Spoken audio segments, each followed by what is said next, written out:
Hello everyone, সবাই কেমন আছো? আশা করছি সবাই ভালো আছো। তো আজকে আমি ফিজিক্স সুপার সাজেশন ক্লাস নিব এসএসসি 2026 ব্যাচের জন্য। তো আমি শিক্ষার্থীদের মোটামুটি দুইটা ভাগে ভাগ করলাম, সেটা হচ্ছে যে যাদের প্রস্তুতি একটু ভালো, যাদের প্রস্তুতি খুবই খারাপ।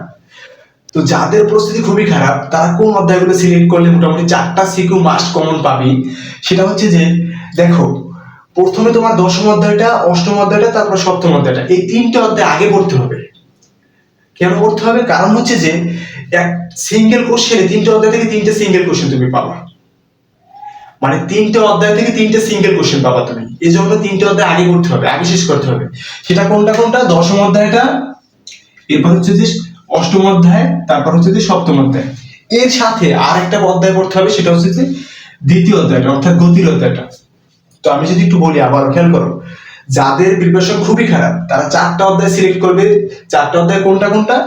প্রথম হচ্ছে স্থির বিদ্যুৎ, দশম অধ্যায়টা, তারপর হচ্ছে আলোর প্রতিফলন, অষ্টম অধ্যায়টা, তারপর হচ্ছে যে তরঙ্গ শব্দ, সপ্তম অধ্যায়টা, তারপর হচ্ছে যে গতি অধ্যায়টা, দ্বিতীয় অধ্যায়। এই 4টা অধ্যায় ভালো করে কমপ্লিট করতে হবে, তাহলে 4টা সিকিউ মাস্ট কমন পাবে যাদের প্রস্তুতি খুবই খারাপ। দেখো, আমি যদি আরেকটু বলি, সেটা হচ্ছে যে স্থির বিদ্যুতে জাস্ট 2টা টাইপ করলে তুমি একটা সিকিউ কমন পাবা। এরপর হচ্ছে যে আলোর প্রতিফলন, দেখো যে একটা সূত্র থেকে যে বিম্বের যে প্রতিবিম্ব নির্ণয় করতে বলে, অথবা তোমার বস্তুর দূরত্ব নির্ণয় করতে বলে, এরকম একটা টাইপ থাকে। আর হচ্ছে চিত্রগুলো তোমরা একটু আঁকতে হবে, ঠিক আছে? এরপর তরঙ্গ শব্দে জাস্ট 2টা টাইপ, একটা হচ্ছে যে তোমার পাহাড়ের মধ্যবর্তী দূরত্ব নির্ণয় করতে বলে, আর একটা হচ্ছে যে প্রতিধ্বনি শুনতে পাবে কি পাবে না, জাস্ট 2টা টাইপ। তাহলে আমি যে 3টে অধ্যায় বললাম তোমাকে, দেখো স্থির বিদ্যুৎ, তারপর আলোর প্রতিফলন, তরঙ্গ শব্দ, 3টে অধ্যায় আসলে অনেক সহজ। তো 3টে অধ্যায় তুমি আগে শেষ করবা, প্রথম দশম অধ্যায়, তারপর অষ্টম অধ্যায়, তারপর সপ্তম অধ্যায়। এরপর দ্বিতীয় অধ্যায় 5টা টাইপ আছে, 5টা, ওই 5টা টাইপ সুন্দর মতো কমপ্লিট করতে হবে তোমাকে। তাহলে তুমি মোটামুটি 4টা সিকিউ মাস্ট কমন পাবো। 4টা সিকিউ, 4টা সিকিউ তুমি কমন পাবো মাস্ট, ঠিক আছে? এরপর হচ্ছে যাদের প্রস্তুতি একটু ভালো তারা কি করবে? তারা অবশ্যই দশম অধ্যায়টা আগে শেষ করবে, এরপর হচ্ছে যে অষ্টম অধ্যায়, তারপর সপ্তম, তারপর দ্বিতীয় অধ্যায়টা অবশ্যই শেষ করবে, তারপর 3-4।